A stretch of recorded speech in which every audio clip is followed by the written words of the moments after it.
Salam marhaba, adab namaste, thank you beautiful people. I am Elias and you are watching Titaz of UT Vlogs. तो कैसे हैं आप? उम्मीद करता हूँ आप खैरियत से होंगे और अल्हम्दुलिल्लाह मैं बिल्कुल ठीक हूँ। तो in this video I will be talking about how to give presentation efficiently, ठीक है? And more precisely I will be talking about presentation slides in this video, ठीक है? And probably in the next parts I will be like talking about the other things as well that contribute to an effective presentation, specifically technical presentations that a student give in an engineering program, ठीक है? और plus obviously tips general होंगी, तो वो एक general presentation जो किसी भी डिसिप्लिन में आप दे रहे हों, किसी भी जगह आप दे रहे हों, किसी भी ऑडियंस के सामने आप दे रहे हों, इट विल हेल्प यू, ठीक है?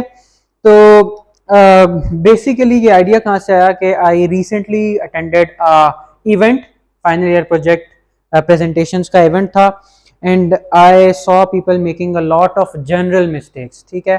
तो लाइक कहने को हो सकता है वो इतनी इंपॉर्टेंट ना हो, लेकिन अगर आप किसी ऐसे प्लेटफॉर्म पे दे रहे हैं जहाँ पे ऑब्वियसली आपको मार्क्स मिलेंगे, उसके मार्क्स के लिए आप प्रेजेंटेशन दे रहे हैं, या हो सकता है आप किसी जनरल जगह पे प्रेजेंटेशन दे रहे हों वैसे ही किसी जनरल ऑडियंस के सामने, दोनों जगह पे ये जनरल मिस्टेक्स बहुत ही ज़्यादा डेंजरस हो सकती हैं। डेंजरस इन द सेंस कि maybe you can lose your marks और maybe you can lose the interest the audience pay in your presentation, ठीक है? तो लेट्स स्टार्ट विद इट। सबसे पहली चीज इज स्लाइड नंबर। चाहे जो भी हो जाए, जिस जगह भी आप प्रेजेंटेशन दे रहे हो, never forget to include slide numbers. क्यों? क्योंकि देखें, आपने प्रेजेंट कर दी, यूजुअली अगर आप नॉर्मल ऑडियंस के सामने प्रेजेंट कर रहे हो तो वो साथ साथ नोट्स बना रही होती है, ठीक है? तो अगर आप एंड पे ऑडियंस ने कोई क्वेश्चन पूछा हो तो वो क्या कहेगी, यार उस जगह के ऊपर जाएं जिधर आगे पीछे एक पिक्चर थी और ये बना हुआ था। आपके लिए भी वो एक ऑब्वियसली एक मुश्किल काम होगा कि किस स्लाइड की ये बात कर रहा है, मैं उधर जाऊं।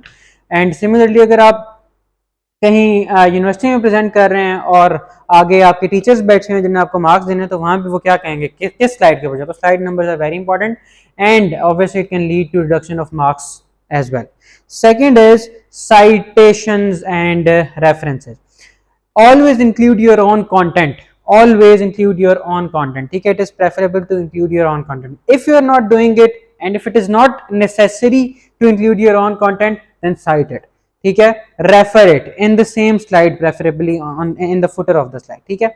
अगर आपने अपनी चीज इस्तेमाल करनी है फिर तो वेल एंड गुड। अगर आपने अपनी चीज इस्तेमाल नहीं की, चाहे वो क्लिप आर्ट हो जाए, ग्राफ हो जाए, वीडियो हो जाए, GIFs हो जाएं, PNG फाइल्स हो जाएं, इमेजेस हो जाएं, टेबल हो जाएं, कुछ भी, अगर आपको अपना नहीं है तो उसी स्लाइड के ऊपर आप नीचे साइड करें, उसी स्लाइड के ऊपर आप नीचे साइड करें, देख दें कि this is taken from this one, या थोड़ा सा ऊपर 1 डाल के पिक्चर के ऊपर और नीचे 1 लिख के, और जिस तरह साइड आप यूजुअली देते हैं वो कर दें, ठीक है? तो this is very important, second most important thing. Okay, third is your presentation should be neither too small and not too large, ठीक है? ऐसे भी नहीं है कि प्रेजेंटेशन 5 स्लाइड्स की थी या 6 स्लाइड्स की थी जो शुरू होते ही खत्म हो जाए, और भी ना हो कि ऑडियंस लूज कर दे अपना इंटरेस्ट, या सिमिलरली फैकल्टी मेंबर्स जो सामने आपके बैठे होते हैं, टीचर्स, वो अपना लूज कर दें इंटरेस्ट, ठीक है?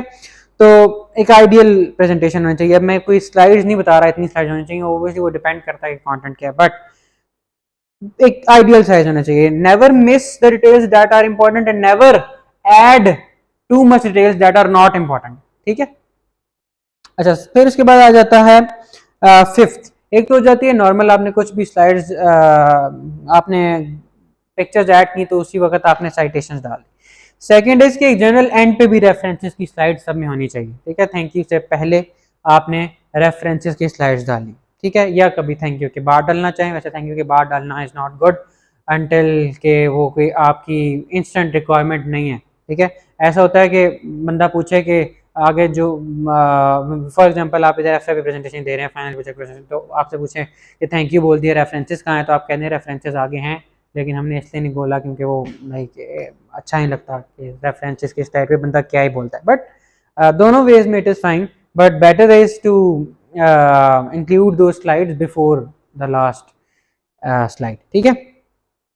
उसके बाद आ जाता है डू नॉट डू द, अच्छा yes, this is very important, in FYP presentations or any project presentation.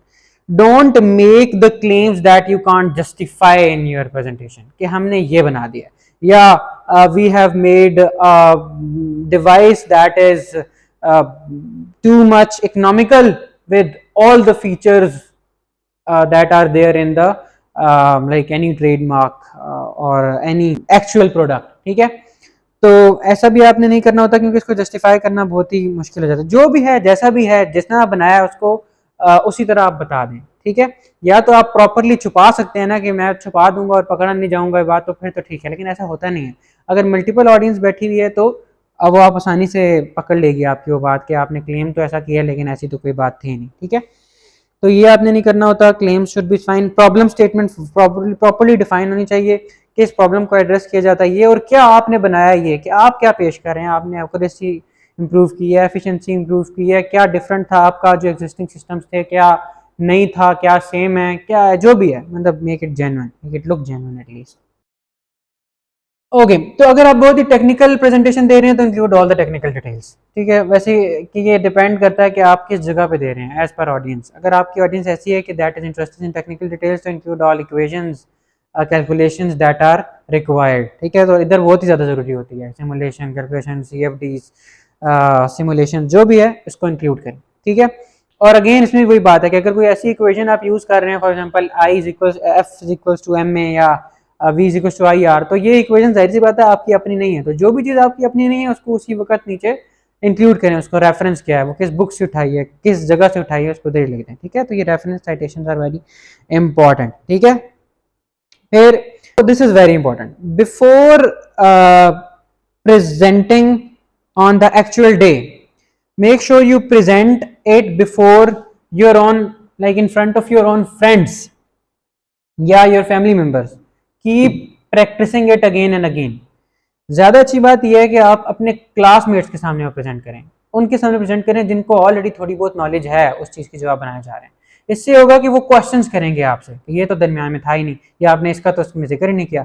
इससे फिर ये होगा कि आप उससे रिलेटेड, क्योंकि अगर आपके दोस्त के जहन में वो वाली बात, वो वाला सवाल आ सकता है तो जाहिर सी बात है किसी के सवाल में भी आ सकता है. तो उसको एड्रेस करने के लिए आप स्लाइड इंक्लूड करते जाएंगे या थोड़ी सी रिफाइन करते जाएंगे अपनी slides to cater that questions as well. तो जितनी दफ़ा आप प्रेजेंटेशन देंगे उतने क्वेश्चंस का आपसे सामना होगा. ठीक है, और उतनी इंप्रूव होती जाएगी आपकी स्लाइड. तो give it again and again ताकि वो और ज़रा रिफाइन हो जाए. ठीक है, उसके बाद आ जाता है ये हम बहुत ही प्रेजेंटेशन रंगीन भी नहीं होनी चाहिए और बहुत ही ब्लैक एंड वाइट भी नहीं होनी चाहिए. रंगीन एंड ब्लैक एंड वाइट का मतलब ये है कि बहुत ही बोरिंग भी ना हो. मतलब if you want to add something that is attractive, interactive, मतलब obviously if you have a GIF, ठीक है, good GIF, not GF. Okay, so if you have a good GIF to include that instead of including a simple picture. अगर आपके पास एक अच्छी video है तो include that instead of simply including a picture. ठीक है, तो अगेन बात वही है कि ये भी नहीं करना कि बहुत ही ज़्यादा रंगीन बना दिया जाए कि अपना मीनिंग लॉस हो जाए. ठीक है, तो थोड़ा इस पे काम करें. Animation, graphics, clip arts, GIF, PNGs ये आप ऐड करें, आप खुद बनाएं. ठीक है, और अगर किसी और की ऐड कर रहे हैं तो आप उसको साइड करके ऐड करें, लेकिन ऐड ज़रूर करें. अच्छा, फिर वन मोर थिंग, कंट्रास्ट की सेटिंग होनी चाहिए. ऐसा हो सकता है कि आपकी जो प्रेजेंटेशन है वो आपके लैपटॉप स्क्रीन के ऊपर तो सारी परफेक्ट लगे, लेकिन जब प्रोजेक्टर के ऊपर वो प्रेजेंट की जाए तो विजिबिलिटीज इशू हो. ठीक है, ऐसा तब होता है कि जब आप मर्जिंग कलर्स इस्तेमाल कर रहे हो बॉक्स के ऊपर, जिस तरह पर्पल के ऊपर ब्लैक, मे बी ऑरेंज के ऊपर येलो. अब ऐसी चीज़ें it looks good when you are seeing it in a मतलब like in your own LCDs, laptop LCDs, लेकिन प्रोजेक्टर के ऊपर ऑब्वियसली ख़राब हो जाती हैं चीज़ें. तो ज़रा डिफरेंट कलर्स, बहुत ही शार्प कलर्स इस्तेमाल करें, जिस तरह वाइट के ऊपर black, it is visible everywhere. ठीक है, इसके अलावा ज़रा लाइटिश कलर के ऊपर डार्क सा फॉन्ट, ऐसा. इससे लाइक वो इससे बेहतर ये है कि आप एक दफ़ा प्रोजेक्टर के ऊपर प्रेजेंट करके देख लें कि कोई विजिबिलिटी इश्यूज तो नहीं आ रहे. ठीक है, और again last but not the least, practice makes the man perfect.